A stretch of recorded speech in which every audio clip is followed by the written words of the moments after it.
Today we're talking about leash etiquette and how to set your dog and every dog up for success when you're walking them, or your cat if you happen to be walking a cat. Now, before you click away and go, oh, Susan, I know how to walk a dog on a leash, stick with me, because I'm actually going to give you a couple little ninja secrets that will make walking on the leash far more pleasurable for both you and your dog, and how to deal with those "it's okay, my dog is friendly" kind of people when their dog comes barreling down on your dog and your dog may not be as friendly with other dogs. Okay, so we're going to get to all of that today.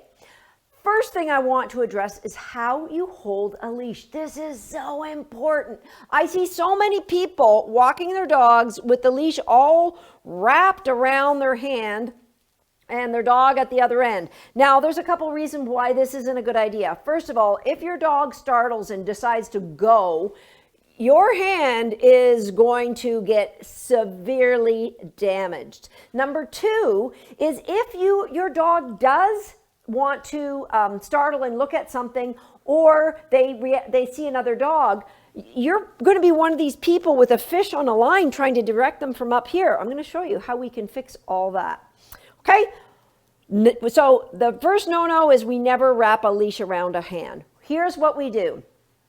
Take the handle of your leash and you stick it over your thumb.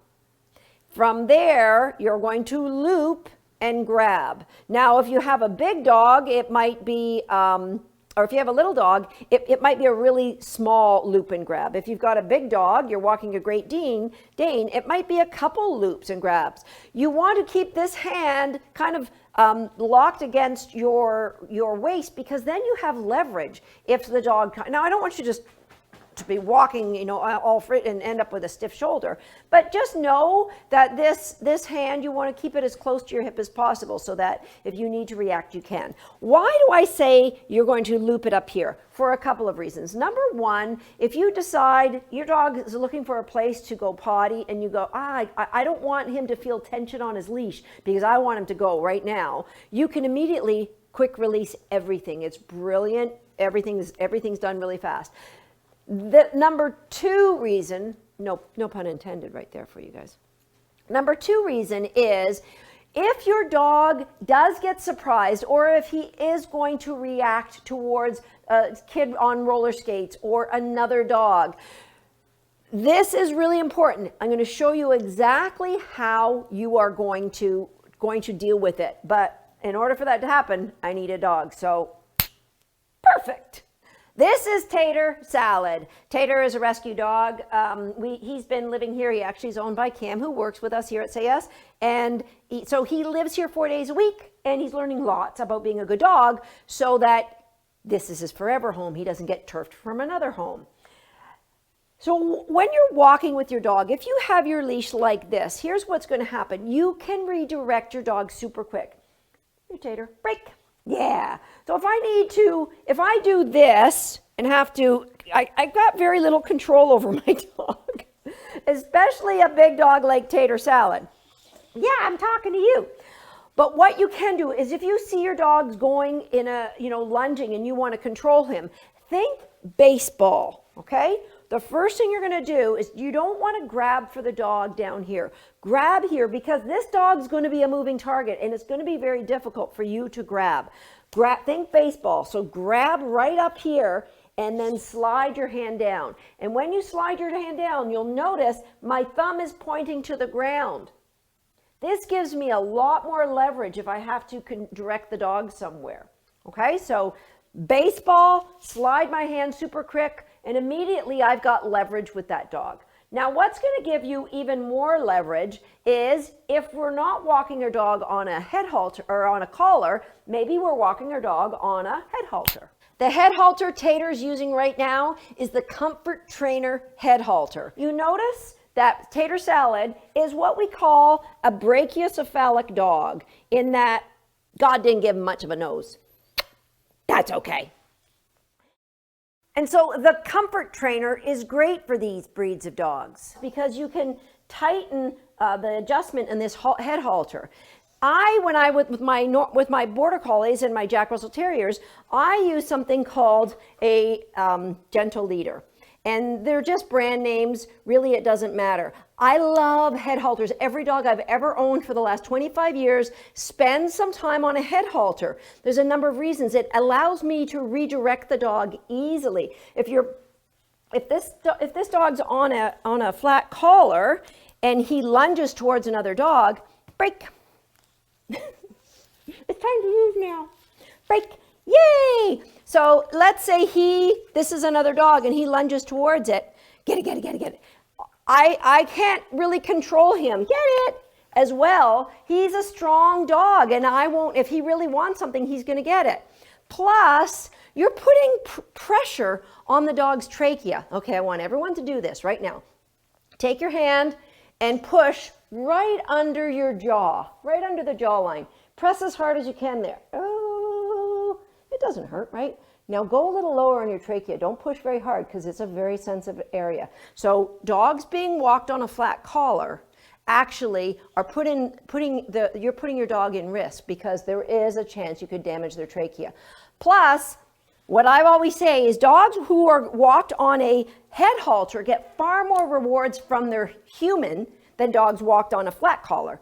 And dogs walked on a flat collar get far more rewards from the environment than they do from their human. And here's why. While you're pulling your dog back, that's exactly the action we use when we're training police dogs or attack dogs. We pull them back, and so it engages something called the opposition reflex in your dog. We don't want the dog going forward.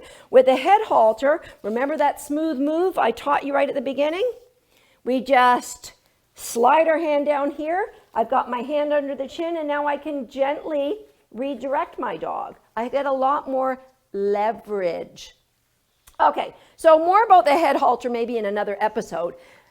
I wouldn't just slap one on the dog right away. For maybe a week or 2 weeks, you would put it on, give them cookies, take it off, because it's restrictive, right? It's like a seatbelt when you're driving in your car. It's restrictive.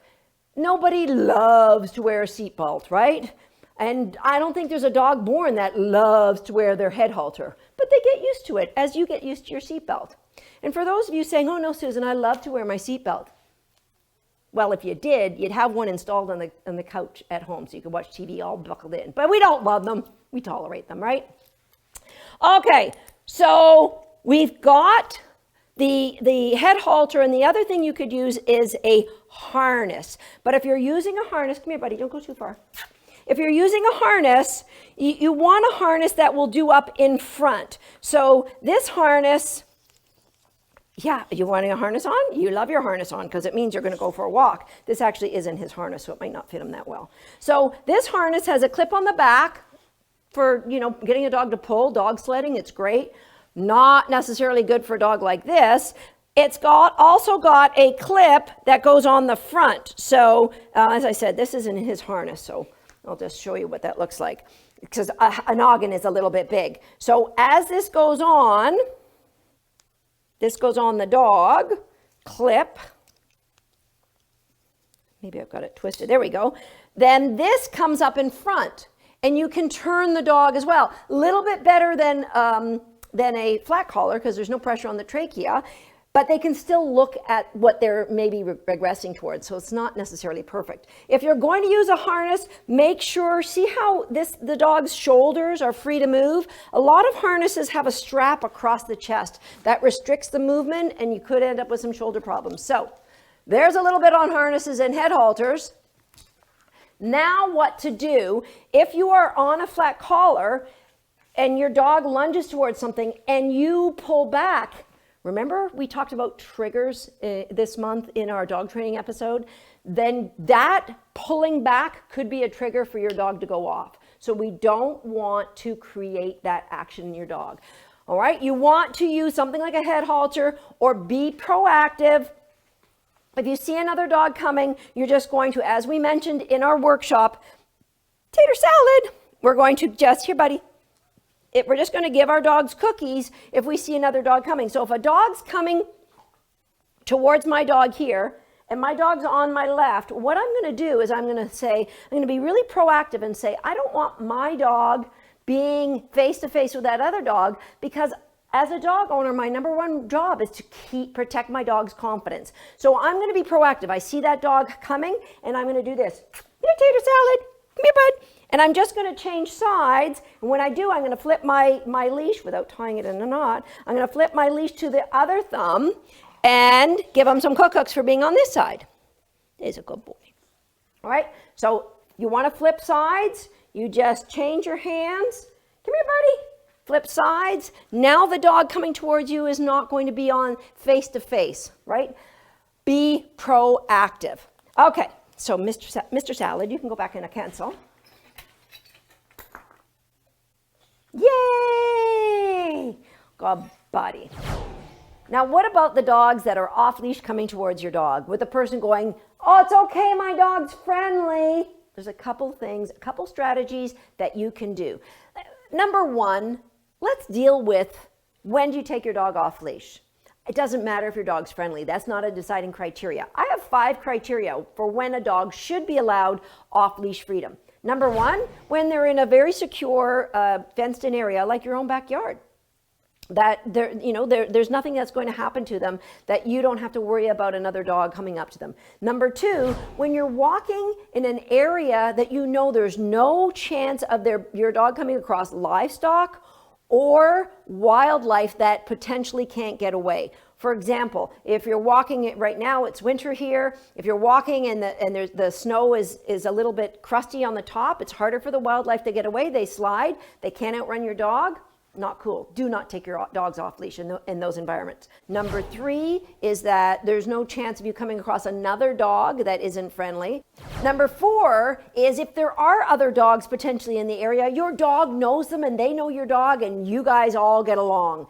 And finally, the 5th criteria that I would make the decision that I would take my dog off leash is if my dog has a fabulous recall and I can get them to recall off of anything, including like chasing wildlife or another dog. By a recall, of course, I mean your dog will turn on a dime and come when he's called.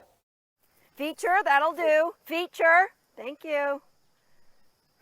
Good morning. Perfect timing. Those are the criteria that when I'd say, you know what, that's cool. I could take my dog off leash. Now, the underlying of all of those is that the environment is safe, all right? So all 5 of those might be met on the highway, but I'm still not taking my dog off leash there, okay?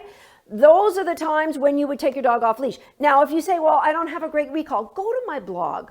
It's SusanGarrettDogagility.com. And there's tons of articles there, on free articles on how to improve your recall, right? It's a great place to start. Now, what about you're out walking, your dog's on leash because you aren't in a place that fulfills one of those 5 criteria, and some other person's dog is coming. There's a couple little things you can do. Number 1, you don't want to trigger your dog. You don't want to pull up on the leash. If I've got multiple dogs, I just tell everybody, lie down, and I step out in front. And I ask the person, can you come get your dog? And they yell back, it's okay, it's friendly. I got to tell you, a unicorn dies every time you say that to somebody else because you're not considering the other person and their dog.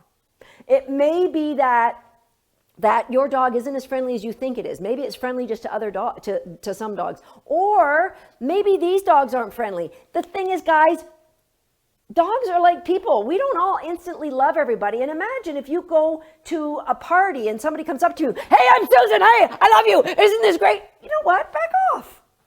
You know, we can get to be friends eventually, but no. Do not allow your dog to rush up to other dogs, off or on leash, all right? And that goes for you're walking and you see somebody walking their dog on leash and your dog's on leash and you allow your dog to gravitate over to that other dog. No, not cool at all. All right, the strategies. Couple things you can do. Number 1, grab a handful of cookies in your pocket, throw them on the ground for that other dog. Just say, get it. It'll give yourself a chance to get away. Now, if the other person goes, my dog doesn't eat kibble, my dog is allergic to lamb, I'm sorry, I'm protecting my own dog's confidence. You might have should have thought of that before. Here's the one that works for me all the time. I'm walking my dog, a dog comes barreling down, I ask my dogs to lie down, I step out in front of them, I just keep circulating so that that dog can't get near my dogs. And I yell to the person, please call your dog. They yell back, it's okay, he's friendly. And then I yell, my dog's got kennel cough, you might want to come get your dogs. They sprint. They sprint like they've never sprinted before. It's the one thing. What you don't want to do, guys, is you don't want to get upset because somebody is being unkind in your mind. Because the more upset you get, the more you are going to create a trigger for your dogs, right? It's one experience. The more you take it as all in stride, things happen. You know what? Bad things have happened to my dogs too, that they've been jumped by other dogs, but you just want to keep your cool. That's really, really important. So strategies. Number one works for me is please come get your dog. They yell he's friendly. I'll yell, yeah, my dog's got kennel cough. You might want to come get your dog. And then they come and grumble about why is your dog in the park when you've got kennel cough. And you can just say respectfully, my dogs are under control. Everything's cool. All right. So we talked about how to hold the leash. We talked about when you might want to use something other than a flat collar to protect your dog's trachea. We talked about redirecting. We talked about the collar grab. That your dog should be happy about you redirecting because they're used to you reaching for their collar. Be kind, be a kind pet owner, and don't allow your dogs off leash unless those 5 criteria are in play. And we covered what to do if some strange dog is barreling down. And I've got competition with the bone in the crate. I apologize for that. We'll see you next time.